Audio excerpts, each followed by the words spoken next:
Greetings everyone. Today we will start our new chapter, that is chapter number 9, Force and Laws of Motion.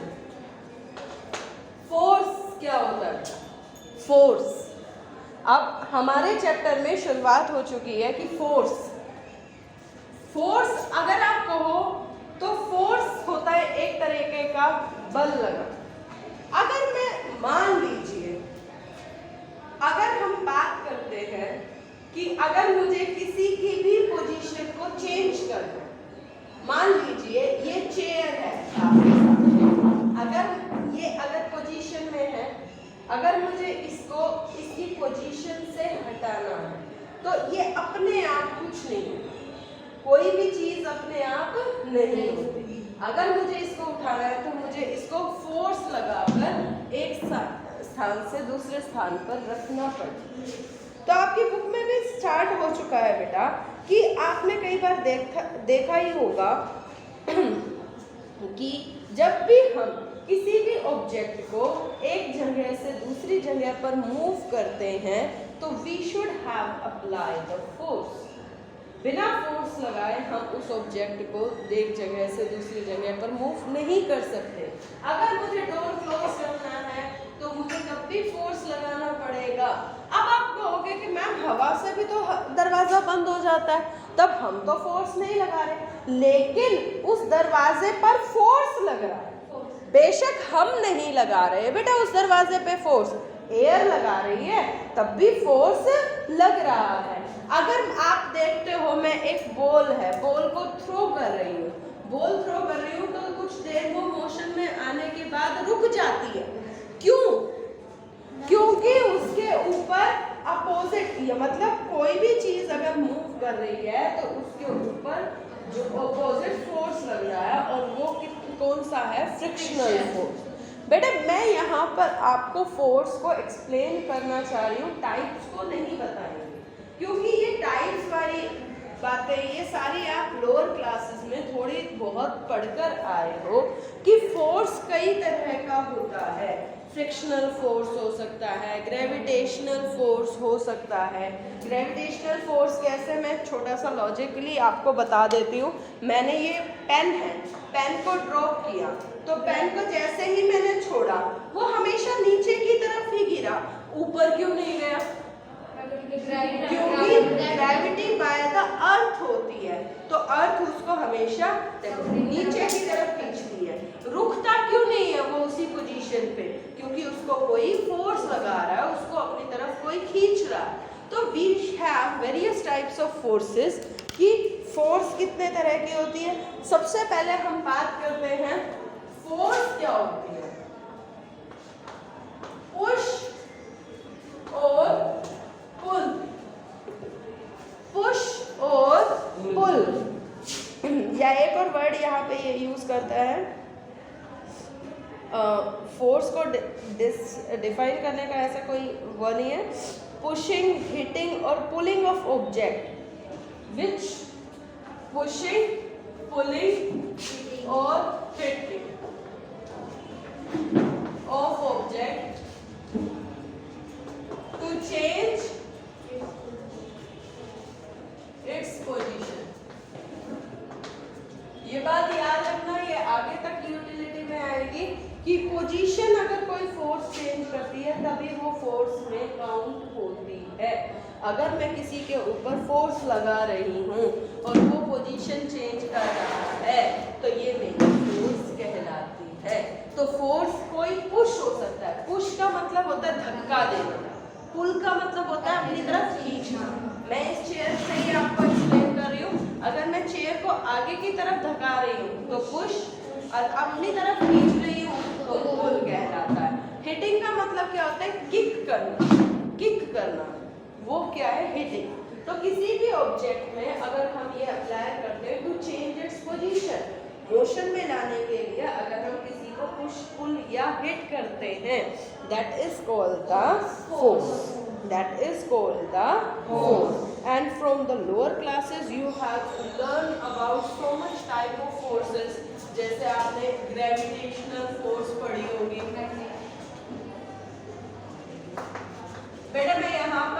बाकी ना तो book में दे रखा है ना वैसे बता रखा है, मैं सिर्फ आपको अंडरस्टैंडिंग पॉइंट से बता रही हूँ। Gravitational force, frictional force,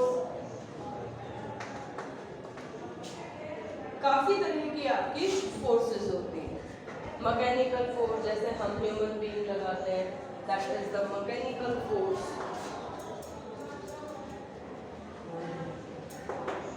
So we have so many types of force. Force actual में जब भी हम दो पोजीशन को मतलब ऑब्जेक्ट की पोजीशन की चेंज करने की बात करते हैं, फोर्स हमारी हमेशा दो तरह में काउंट होती है। अगर कोई फोर्स लगाने के बाद ऑब्जेक्ट पोजीशन चेंज कर रहा है या ऑब्जेक्ट पोजीशन चेंज नहीं कर रहा, तो वो आपकी फोर्स का टाइप कहलाता है।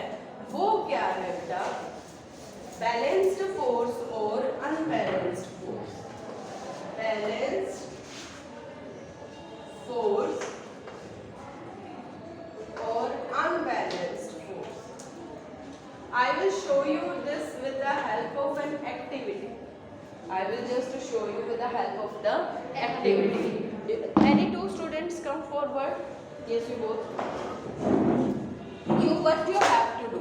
I am behaving like an object. But here one.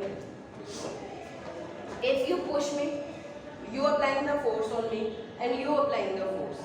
अब एक ऑब्जेक्ट के ऊपर हमेशा ये याद रखना, सिंगल फोर्स नहीं लगती। एक ऑब्जेक्ट के ऊपर कभी भी सिंगल फोर्स नहीं लगती, उस पर दो तरह की फोर्स लगती है।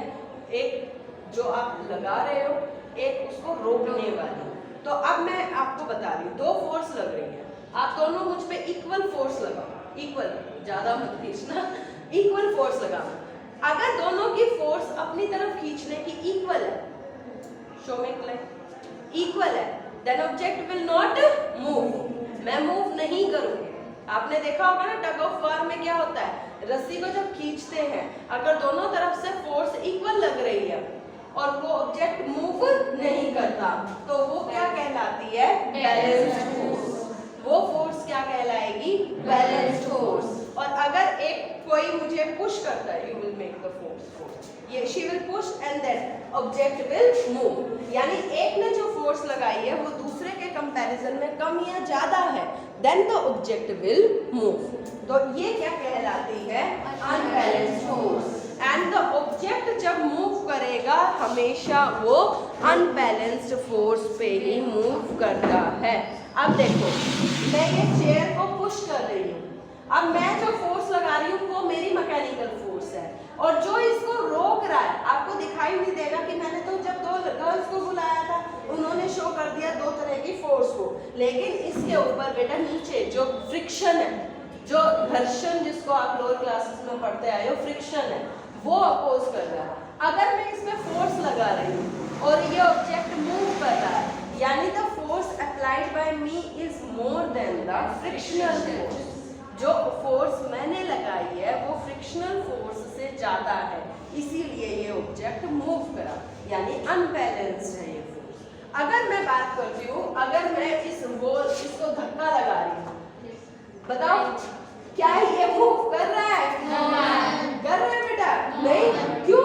क्योंकि ये जो फोर्स मैं जो लगा रही हूँ मेरी कम है as compare the force shown by the wall. क्योंकि दो फोर्सेस हमेशा अपोजिट हो और वन लेस और मोर हो तो वो हमेशा मोशन को लीड करेगा। ठीक है बेटा?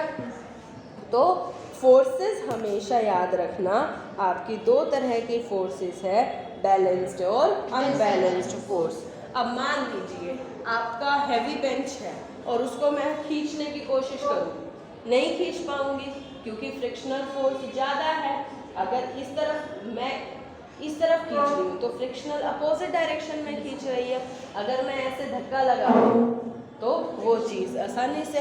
अब आप एक बात बताओ, जब आप किसी चीज़ को अपनी तरफ खींचते हो या हैवी ऑब्जेक्ट को धक्का लगाते हो, आपको किस में ज़्यादा ताकत लगानी पड़ती है? अपनी तरफ खींचने में, क्योंकि हमारा वो फ्रिक्शनल फोर्स ज़्यादा लगता है उस केस में।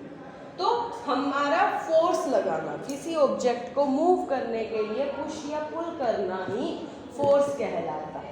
और बैलेंस्ड फोर्स में कभी भी ऑब्जेक्ट मूव नहीं कर पाता, क्योंकि इक्वल और अपोजिट हो जाता है। तो बैलेंस्ड फोर्स को अगर डिफाइन करना हो, when the two forces are balanced, when the two forces are applying equal and opposite direction, the object will not move is called the balanced force। बेटा ये बुक में नहीं मिलेगा आपको, तो ये आप देख लीजिए, ठीक है।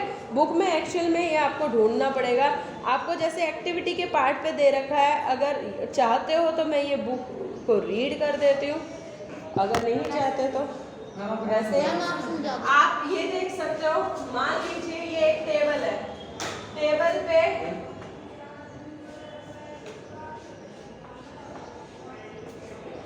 ऑब्जेक्ट रखा है, ये टेबल है, इस पे ये फोर्स लगा, बॉक्स रखा हुआ है। अगर मैं इसको यहाँ पे खींच रही हूँ, एक फोर्स यहाँ, फोर्स इक्वल फोर्स होगी तो ये ऑब्जेक्ट मूव नहीं करेगा। अगर इस ऑब्जेक्ट के ऊपर दोनों ही फोर्स इस डायरेक्शन में है तो वो ऑब्जेक्ट मूव करेगा।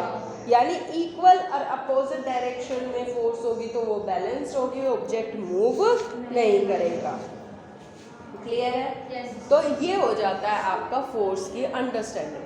कितना ही एग्जाम्पल ले लो बेटा, कितने ही एक्सप्लेनेशन ले लो, सिर्फ एक लॉजिक आपको समझ में आना चाहिए। अगर मुझे एक फोर्स लगा रही हूँ तो अगर मुझे फोर्स, वही फोर्स कहलाएगी अब जो मैं ऑब्जेक्ट को मूव करने के लिए लगाऊंगी, वो ताकत मेरी फोर्स कहलाती है। अगर ऑब्जेक्ट अपनी पोजीशन को चेंज कर लेता है, और वो हमेशा अनबैलेंस्ड होगी, हमेशा ग्रेटर होनी चाहिए अगर मुझे फोर्स अप्लाई करनी है। तो अब आ जाता है बेटा, फोर्स का मतलब क्लियर हुआ। अब नेक्स्ट हमारा आ जाता है laws of motion.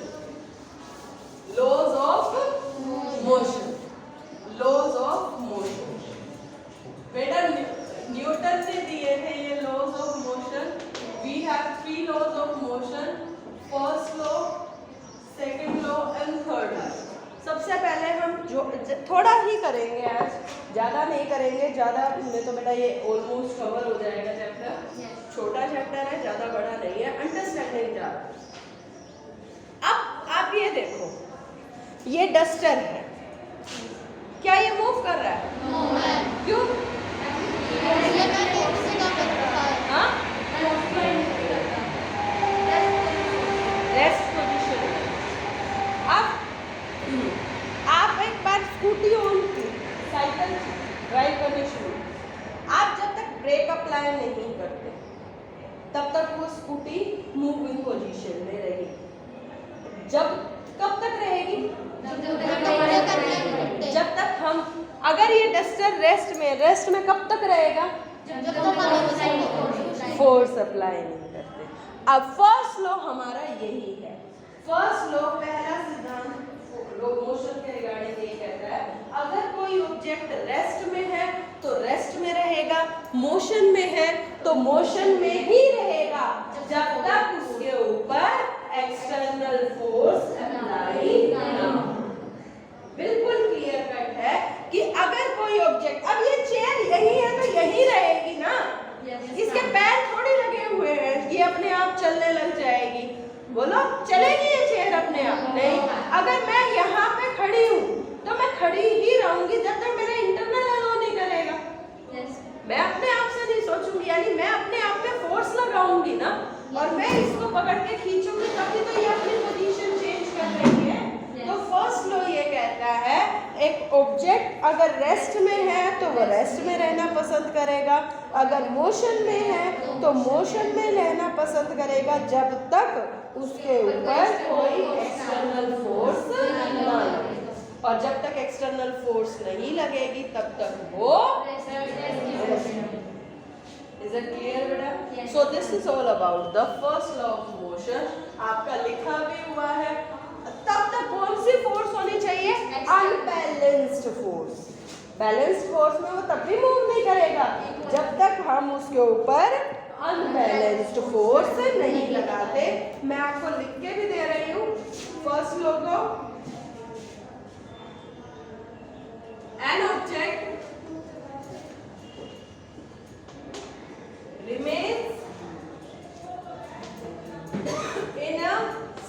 Of rest और of uniform motion.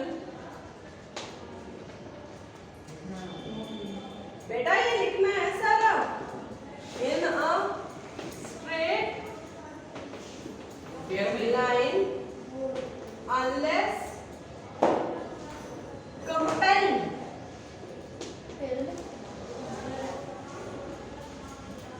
to change that force, unless that state by applied force। बेटा इसको अपनी लैंग्वेज में भी बना सकते हो, जरूरी नहीं है बुकिश लैंग्वेज में लिखना। तो अब ये क्या कहता है कि एक ऑब्जेक्ट अगर एक रेस्ट की पोजीशन में है, स्टेट में है, तो रेस्ट में रहेगा।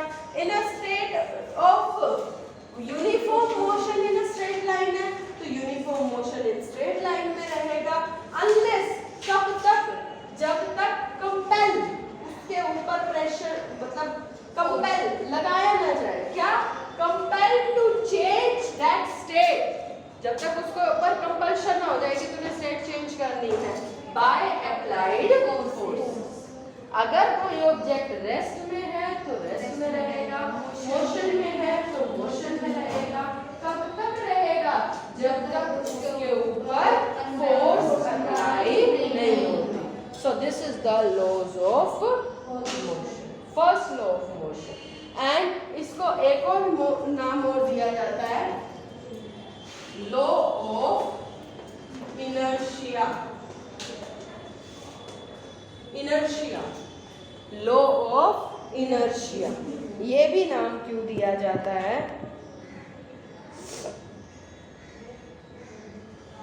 इनर्शिया क्या है?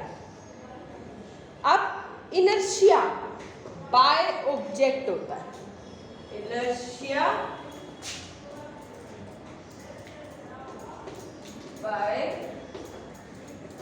ऑब्जेक्ट होता है। इनर्शिया क्या होता है? अब ये ऑब्जेक्ट है, ये बेंच लगा लो या आप चेयर को ही ले लो क्योंकि ये आपको दिखाई भी देगी। इस चेयर को ही हम ऑब्जेक्ट ले लो। अगर हम जब जनरल बात करते हैं, एक सिद्धांत की बात करते हैं, तो कोई भी ऑब्जेक्ट अगर रेस्ट में है तो रेस्ट में रहेगा, मोशन में है मोशन में रहेगा, जब तक उसके ऊपर फोर्स नहीं लगती। अब ये ऑब्जेक्ट कहता है कि मैं रेस्ट में हूं तो मैं रेस्ट में रहूंगा, मोशन में हूं तो मैं मोशन में रहूंगा, जब तक मेरे ऊपर कोई फोर्स नहीं अप्लाई होती। तो ये ऑब्जेक्ट जो कहता है उसको हम कहते हैं इनर्शिया। ऑब्जेक्ट की लैंग्वेज को इनर्शिया कहते हैं। It is the position of an object by virtue of it, it is in a position of rest or it wants to be in a position of motion। तो जब object कहता है कि मैं अपनी ही पोजीशन में रहूंगा, चाहे मैं रेस्ट में हूँ चाहे मैं मोशन में हूँ, यानी देखो लिखा भी हुआ है tendency of undisturbed object. Tendency है, खासियत है अनडिस्टर्ब्ड ऑब्जेक्ट की टू स्टे एट रेस्ट और keep moving with the same velocity is called inertia. अब आपने देखा भी होगा, मान लीजिए आप ये आपके स्कूल के आगे से जैसे ट्रेन जाती है, हमेशा आप देखते हो, हमेशा ट्रेन में जब आप बैठते हो या आप बस में, बाइक पे, कहीं पे भी कैसे भी आप बैठते हो, जैसे ही आप बैठे हो, आप बैठ गए बाइक पे, स्टार्ट होती है बाइक, तो आपको एकदम से झटका लगता है? yes, लगता है? yes. क्यों? क्योंकि हम एकदम से रेस्ट में होते हैं और बाइक जैसे ही मोशन में आती है तो हमारी बॉडी क्या रहना पसंद करेगी? रेस्ट में, रेस्ट में रहना पसंद करेगी। लेकिन एकदम से जैसे ही मोशन आएगा तो हम पीछे की तरफ गिरते हैं। क्यों गिरते हैं हम? क्योंकि हमारी बॉडी पीछे रहना पसंद करती है और हमारा जो सिटिंग एरिया है वो आगे चला जाता है बाइक के साथ, तो जिसकी वजह से हम बैकवर्ड डायरेक्शन में गिरते हैं। इसको बोलते हैं इनर्शिया ऑफ मोशन। ठीक है ना, कि जब भी हम रेस्ट होते हैं, inertia of rest, rest position में है, जैसे ही हम रेस्ट में रहना पसंद करते हैं, लेकिन जैसे बाइक या बस स्टार्ट होती है हम पीछे की तरफ गिरते हैं, क्योंकि हमारी बॉडी रेस्ट में रहना पसंद करती है। इनर्शिया मेरी बॉडी की खासियत यानी मेरी इनर्शिया कहलाएगा, और मैं रेस्ट में रहना पसंद करती हूँ तो रेस्ट की वजह से वो पीछे गिरेगा। अब मान लो आपकी बॉडी मोशन में आ गई, जैसे आप चल रहे हो वैसे चलने लगे, मीन्स बाइक या कार की पोजीशन ले ली, जैसे जैसे बाइक जा रही है हमारी बॉडी भी उसी पोजीशन में, लेकिन जैसे ही एक स्पीड ब्रेकर आता है या अर्जेंट ब्रेक लगते हैं एकदम से आप आगे गिरते हो। क्यों? ब्रेक ने क्या कर दिया, उस ऑब्जेक्ट को तो रेस्ट में लिया है, लेकिन हमारी body still in the form of motion तो इसकी वजह से हम आगे की तरफ गिरते हैं, तो this is called inertia of motion. लेकिन जैसे ही आप देखते हो टर्निंग आती है, कार में स्पेशली फीलिंग आती है ये, जैसे ही एक टर्न आता है तो हमारी बॉडी आउटर डायरेक्शन में गिरने लग जाती है। This is called the inertia of direction. Inertia of direction. तो इनर्शिया कितने तरह के होते हैं? इनर्शिया 3 तरह के, inertia of rest, motion and direction. और ये बात हमेशा याद रखना बच्चे कि अब आप जैसे कारपेट है, बहुत सारे एग्जाम्पल है हमारे पास। कारपेट में डस्ट लगा होता है, कारपेट जो हम पायदान बोलते हो डस्ट है, उसको बहुत जोर से झाड़ते हैं तो क्या होता है, रेत अलग हो जाता है। क्यों? क्योंकि रेत जो है वो रेस्ट में रहना चाहता है। आपने कारपेट को मोशन में लिया है तो वो रेस्ट से मोशन में नहीं आएगा ना, वो कारपेट के साथ नहीं जाएगा, वो कारपेट से अलग हो जाता है। गीले कपड़े हो उसको झाड़ते हो तो उसमें भी क्या होता है, वाटर पार्टिकल तो रेस्ट में रहना पसंद करेंगे, हम सिर्फ कपड़ों को ही तो मोशन में लेकर आए हैं जिससे पानी बाहर झड़ जाता है। होता है ना? Yes, ma'am. अब मैं किसी चीज को बहुत जोर से हिलाऊंगी, पेड़ को मैं बहुत जोर से हिला रही हूँ तो पत्ते क्यों गिरते हैं? पत्ते रेस्ट में रहना चाहते हैं, और मैंने उसको ट्री को मोशन में ले आई तो वो उसके साथ झगड़ा करेगा, भाई मैं तो नहीं आना चाह रहा, वो उससे लड़ेगा, लड़के टूट गिर जाएगा। So we have most of the various kinds of examples in which we are studying the first law of motion, that is inertia. We can say अगर कोई ऑब्जेक्ट रेस्ट में है तो वो रेस्ट में रहना पसंद करता है, मोशन में है तो मोशन में रहना पसंद करता है, unless an external applied force will not apply. और अगर उसके ऑब्जेक्ट की बात करें तो ऑब्जेक्ट कहता है मैं रेस्ट में हूँ तो मैं रेस्ट में रहना पसंद करूँगा, मोशन में हूँ तो मोशन में रहना पसंद करूँगा, क्योंकि ये मेरी खासियत है। जब तक तुम मेरे ऊपर फोर्स नहीं लगाओगे मैं रेस्ट में ही रहूँगा, मैं मोशन में ही रहूँगा। तो मेरी खासियत मेरा इनर्शिया कहलाता है, चाहे मेरे रेस्ट पोजीशन का इनर्शिया हो, चाहे मोशन का हो, चाहे डायरेक्शन का। कई बार आपने ये भी सुना होगा, जब आप लगेज को कार के ऊपर रखते हो और उसको बांधोगे नहीं तो क्या होगा, एकदम से लगेज क्या होगा, या तो आगे गिरेगा या पीछे, गिरने के चांसेस बढ़ जाते हैं क्योंकि वो रेस्ट और मोशन है। अब आप जनरल लेके चलो ना, आप मान लो पानी है, एक प्लेट में पानी लेके चलो, प्लेट में पानी लेना है, गिलास कटोरी में नहीं, भाई सपोर्टिंग एरिया हो जाता है वहाँ पे। आप पानी लेके चलो, आप प्लेट को मूव कर रहे हो, पानी को तो नहीं अलग से हाथ में लेके चल रहे हैं, लेकिन वो पानी गिरने क्यों लग जाता है, बिल्कुल क्यों रहा होता है पानी में, वो रेस्ट में रहना चाह रहा है, एकदम से उसके ऊपर झटके लग रहे हैं तो वो आगे या पीछे की तरफ गिरता है। So we have so many examples to understand the about the first law of motion या inertia. So today is all about this topic. Thank you बेटा।